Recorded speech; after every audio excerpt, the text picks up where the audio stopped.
I'm born that way. I'm just a beggar. And I'm not looking for Jesus. But I want to tell you this morning, as we get into this passage, Jesus is looking for you. Verse 8. We're going to pick the story up here. Jesus sees the man. The guy's born blind. Jesus says a few things to him. Then he spits a little spittle down on the dust of the ground. And he mixes his human spit with the dust. Makes a little paste, a little bit of mud. Puts it on his eyes. Tells the guy, go down to the pool of Siloam, which means sent, and wash it off. And the guy does it. Did he have an element of faith?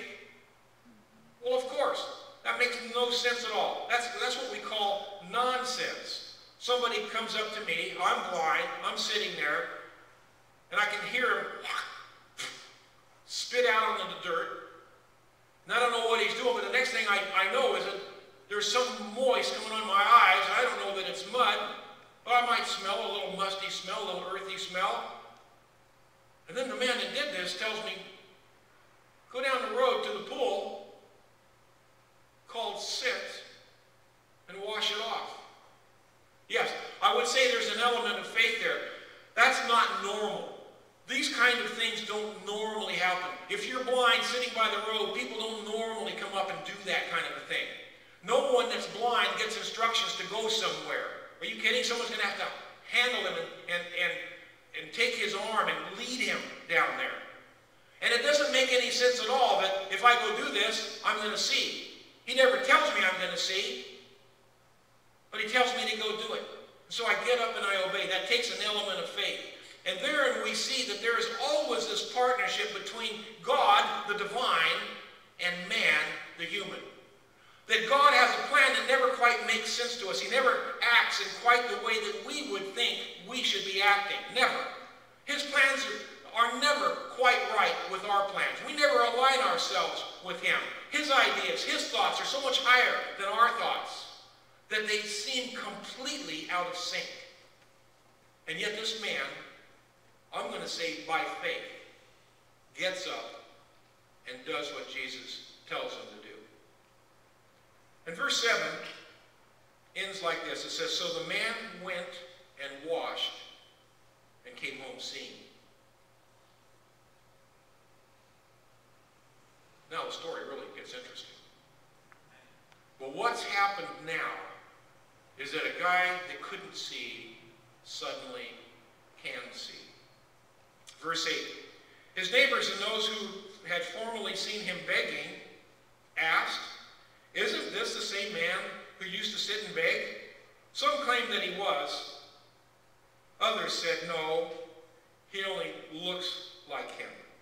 You see, there's always people that once God makes a change in your life, there's always people that will not let you change. What do you have in your life that shouldn't be there, that you know yourself shouldn't be there? Maybe your mom's been prodding you, shouldn't be there. Maybe your friends have been elbowing you, shouldn't be there. Maybe your own conscience that hasn't been seared quite yet, and your own conscience is telling you, these actions, these things, these desires, these passions shouldn't be there. And suddenly they're gone. And now your friends get involved, and your friends don't want you to change. They liked you the way you were. Is it the same man? Some said, yeah, it is the same man. Others say, well, no, it's not him. You see, some people don't want you to change. But he himself insisted, I am the man. So we got this dialogue going. Is that him? That can't possibly be him. You know, it sort of looks like him, but that guy was blind. And others are saying, no, that is him. I know he was blind, but that's him. I saw him every day. I walked right past him. That's got to be him. And then you got the man. Listen, guys, you might have walked past me, but now I'm walking past you. It is me. I am that guy. I used to be sitting right there, begging. I recognize your voices. Some of you helped me with food or with money. I am him. You see, I've changed. Verse 10, how then were your eyes open? They demanded. And And he replied, "The man they call Jesus made some mud and put it on my eyes. He told me to go to Siloam and wash. So I went and washed, and then I could see." Now, what does he call Jesus? I want to make sure that we note this as we go through. Because what he calls Jesus changes in response to what Jesus has done. He calls him the man. And I think for a lot of us, when we're first kind of getting interested in religious things, in Christian things, we would say, Jesus is a man. He's a good guy. Some would say he was a great teacher. Others would say he was a liar. But most would not. Verse 12, they say, "Well, where is this man?" they asked him. "I don't know," he said. And the truth is, even if Jesus was standing in front of him, he wouldn't know. Never seen him. He was blind. He wasn't looking for Christ. He had no eyes to see Christ. Jesus was looking for him. Jesus found him. Jesus was not going to walk past this guy in desperate need. And so Jesus stopped of his own accord. His timing was perfect. It always is. You see, when you need a touch of Jesus in your life, it's always going to be at just the moment that you need it most. And this morning, for some of you, even if you're saved, you need the touch of Jesus.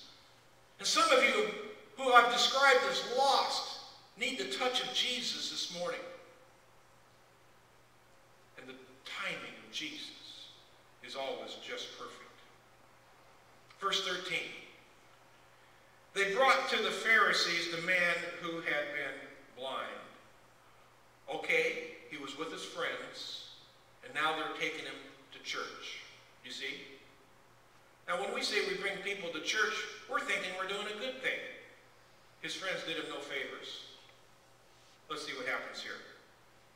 Now the day on which Jesus had made the mud and opened the man's eyes was a Sabbath.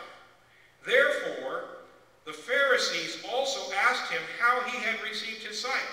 "He put mud on my eyes," the man replied, "and I washed, and now I see." Simple enough. Sounds like a pretty apt description of what had happened. What could be wrong with that? Verse 16. Attack number 1. We're going to see 4 attacks, but this is the first one. We're going to attack this man's faith. Some of the Pharisees said, "This man is not from God, for he does not keep the Sabbath." Listen, guys, we have rule number 648.3, paragraph 2, subparagraph small I, parentheses A. And if we go to that exact paragraph, we're going to find out that you can't do this kind of stuff on a Sunday, on a Sabbath day. Back in those days, it was Saturday. You can't do that on a Saturday. You're not allowed to spit on the ground and make some mix with dirt and weave it together. Literally, I'm telling you, this was a real rule. I don't know the rule number, but this was one of the real rules. There was no kneading, K-N-E-A-D-I-N-G, on the Sabbath day. Was making mud kneading? Yeah. We're mixing two things together. We're kneading the things together.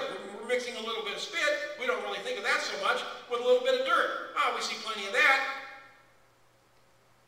That's against the rules, but this man is not from God.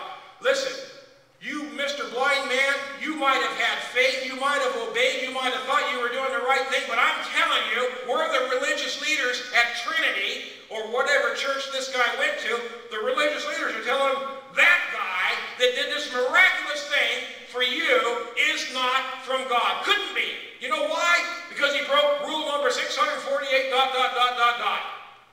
Nobody from God would break one of our rules. Listen,